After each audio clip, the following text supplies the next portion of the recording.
I was feeling really good and excited about it, having the conversation with them about doing a project. And then they said no, and they went with somebody else. And it was kind of that like deflation at first. And then after that, having the feeling that of lack of confidence, like what was I thinking? Maybe this was a fluke, like all the like shame spiral that can come, especially where we tell ourselves so many stories, about what you need to be successful in business, either degrees or experience and so forth. And so I, kind of let myself stay in that state for a while, but it really did directly lead me to wanting to know how to do it better. For me, it has always been about who it is that I have in my circle of mentors. So I think I had some of the greatest mentors in the universe, and they were just phenomenal. They were technically amazing, just super, super smart. They were rigorous in terms of how it is that they mentored, for skill development, but they also were super compassionate. So one of the main things I tell my clients when they're like, oh my gosh, I got one rejection. I reached out, to two people and both said no when they're first starting a business or pitching something. I'm like, I am so sorry. That's so hard.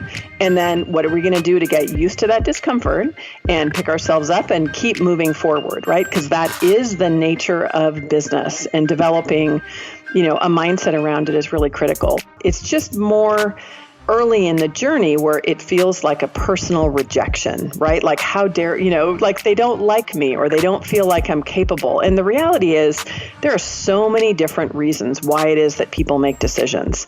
And unfortunately, one of the things I've learned is that sometimes it really has nothing to do at all with the quality of the project or how well you will do or how good of a fit you are, right? Other times it does. Other times it's really because there's somebody who is better qualified or they feel is a better fit for the organization, has more experience or whatever. What was important was actually showing up and giving it my best shot to participate, submit a proposal, right? It's when you're doing it well and you're following the structure that's as clear as possible, it really is, in my opinion, more about how often and how consistently you show up, right? There's an old expression that if you hang out in a barbershop, sooner or later, you're going to get a haircut, right? Like if you keep having conversations, sending proposals, right, then you're really going to show up. I've built really strong partnerships with my clients, even in cases where maybe I don't get a project. I still,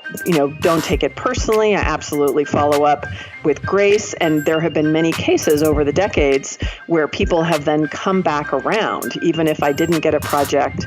In one case, that because they felt good about the experience they had with me, they came back to me later with more work.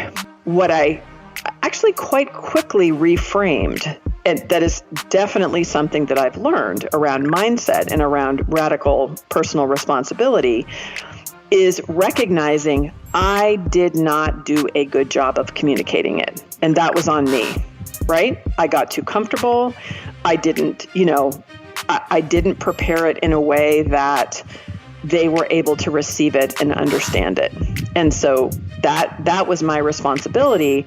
And that has become really the piece that I feel a lot of energy around, doing something about, coming back and creating it to be really strong, because I do believe that it's hugely important. And I feel like the perspective that I have is different than most people, right? It's not just about building a personal empire. It's about caring and connecting about our community and looking at, the overall good of a community as opposed to just individual wealth. And while that may not be kind of a popular, idea, I want to write a book that makes it popular and gets more people active and involved, because I think that's part of what we're lacking today. It's kind of cosmic, like when you choose to look at it that way. I definitely always love to see, the gifts and the mystery and the hero's journey and what we do. And what I want is to do right by the work, like to have my books be really useful and something that is going to help people to solve real problems and add a true contribution, into the business voices out there. I think it's healthy for us to have some confidence. Like, I do believe in what I'm doing. I do know that it's not necessarily the popular opinion.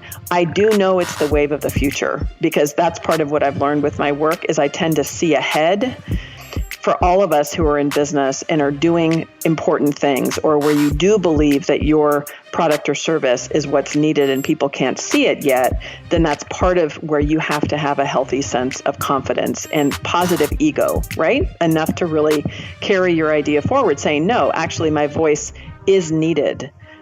This needs to be represented. And, we can't just have one way of looking at the world and business success. I do have a high tolerance for risk. That's part of, I think, what's allowed me to just be successful and be flexible through time is I can be in a situation where I'm like, geez, I really need this money. And I know that it will come where I do the right thing and do the right thing by the client too, because you are not serving somebody if you know that you're unable to deliver what they want, or you sense that they're not happy with what they're doing. And it's not to say there have been times where maybe there was a, miscommunication, or, in bigger projects, right? A client might go through a phase of like not being totally happy, and where I was confident that everything was the right fit. That's part of what it is that you manage through a project, right? And that's totally different than knowing that it's just absolutely not the right fit. Don't be afraid to fail. Don't take things personally. And, really what you want to be doing is racking up rejections. I mean, that, if you're going for that, and that is what it is that you consider success, then you are going to have a much greater chance at being successful.